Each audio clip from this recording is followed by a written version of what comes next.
Жер бетіндегі әртүрлі халықтардың тарихында саны жағынан аз жасақтың жаудың басым күшіне төтеп бергені жайлы таңғажайып оқиғалар кездесіп жатады. Әдетте мұндай ерліктер уақыт өте келе аңызға айналып, жыр дастандар мен тарихи шығармалардың бетінде көрініс тауып жатады. Осы сияқты ерлікке толы оқиғалар қазақ халқының тарихында да аз емес. Солардың бірі 379 жыл бұрын болған Орбұлақ шайқасы. Бұл шайқаста 600 қазақ жауынгері 50 мың жоңғар әскеріне қарсы тұрған.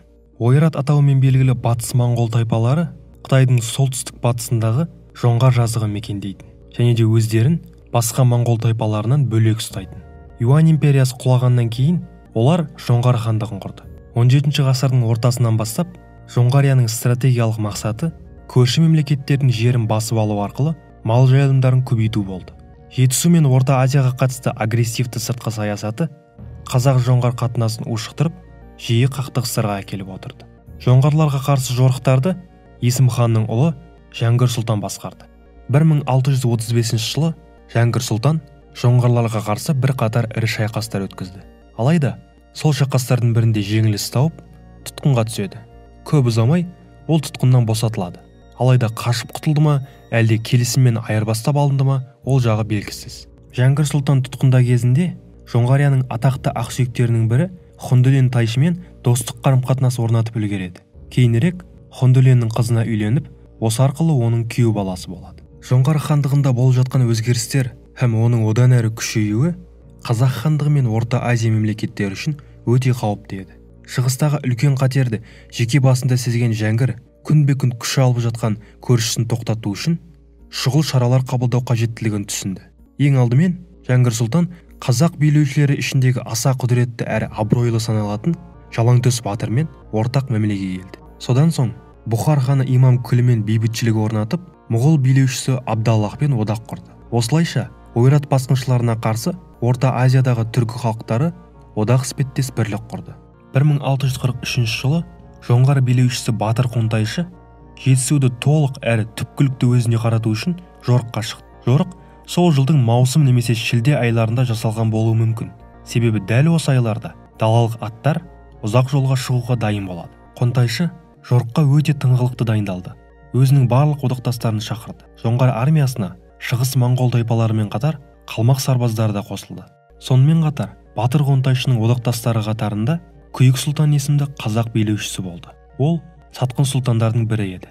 Бірақ та жоңғар ақсүйектерінің арасында да бірлік болмады. Батырмен билікке таласқан Хұндүлен тайшы жорыққа қатысудан бас тартып, күйеу баласы Жәңгірге алдағы жорық жайлы ескертті. Алдын ала хабар алған Жәңгір сұлтан жаумен болатын қақтығысқа дайындалуға кірісті. Батыр Қонтайшы 1643 жылдың жазында Алатау мен Тоқмақ қырғыздарын тонап болған соң Жетісуға, Ұлы жүздің жеріне аяқ басты. Жергілікті сұлтандардың жасақтарын талқандап, жорықты жалғастырды. Жоңғар әскерінің саны 5 түмен еді. Шыңғыс ханның кезінде бұндай жасақ 50 мың адамға тең болатын, яғни бір түмен 10 мың сарбаз. Бірақ бұл уақытта бір түмен 10 мың сарбазға жете бермейді. Шамамен 5 мың 7 мың адамды құрайды. Есептей келе, жоңғар әскерінің саны 20-25 мың болды деп шамалай аламыз. Бұл Жәңгір сұлтанның 600 адамдық жасағымен салыстырғанда өте үлкен әскер еді. Жәңгір болса, өзінің күшін есептей келе жорыққа дайындықты бастады. Жоңғарлардың жолында Орбұлақ өзенінің шатқалы бар екенін байқады. Саны жағынан басым жауға тойтарыс беруге өте ыңғайлы жер. Содан кейін одақтастарына көмек сұрап шабарман аттандырады. Жәңгірдің сұранысына Самарқанд әмірі Жалаңтөс батыр жауап беріп, 12 мың әскермен Жәңгірге көмекке аттанады. Және де қазақтардың тағы бір одақтасы қырғыздар да Жәңгірдің сұранысына оң жауап қатады. Олар 2000 адамнан тұратын жасақпен Жәңгірге көмек көрсету үшін жол тартады. Самарқаннан Жетісуға дейін 1 айлық жол. Бірақ аттарды ауыстырып, жылдам жүріспен жүрсе, 4 күнде жетуге болады. Осылайша Жәңгір сұлтан 600 адамдық жасақпен 25 мыңдық жоңғар армиясына 2 күн бойы қарсы тұруға мәжбүр. Жоңғар әскерінің тар тау шатқалына бара жатқан жолында Жәңгір сұлтан жауынгерлері адам бойына тең ор қазады. Ал оның артына биік жер үйіндісін жасап, 300 сарбазды орналастырады. Жәңгір болса, қалған 300 жауынгермен бірге 45 градусқа еңкейген таудың баурайына жайғасады. Егер бұрын қазақтардың тактикасы жауды айдалаға алып кетіп, өздері әртүрлі бағытта шашырап, содан кейін оны ашық аймақта қарсы алып қирату болса, бұл жолы Орбұлақтың тар шатқалында жол өтетін жерге қорғаныс тұзағын салды.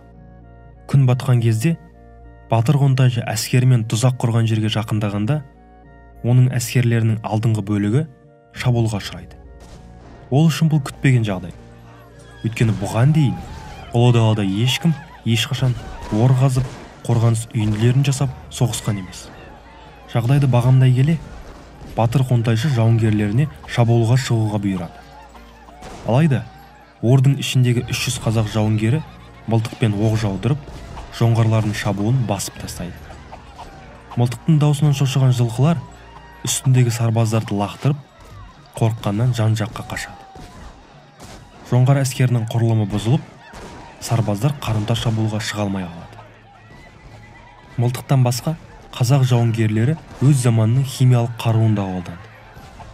Жанғанда улы газ бөлетін арнайы кептірілген шөптер дайындап, жоңғарларға алаумен бірге лақтырды. Шатқалды мылтық ұнтағының түтіні мен улы шөптің түтіні басып қалды. Жоңғарларға бұл қарбаласта шайқасу түгілі дем алудың өзі қиын. Жоңғар жауынгерлері шегіну керектігін немесе шайқасу керектігін түсінбей дал болды.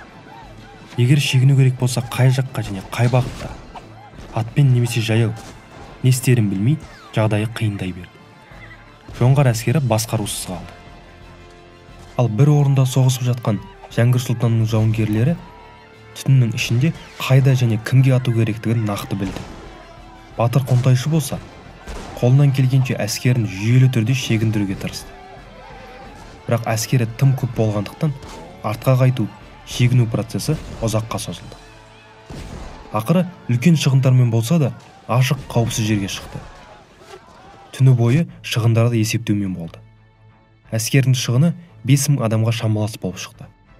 Сонымен қатар Жәңгір Сұлтанның жасағы қаша алмаған жоңғар сарбаздарына соққы жасай келе, Батыр Қонтайшы барлық тоналған мүлікті алдыңғы қатарда алып жүргені анықталды.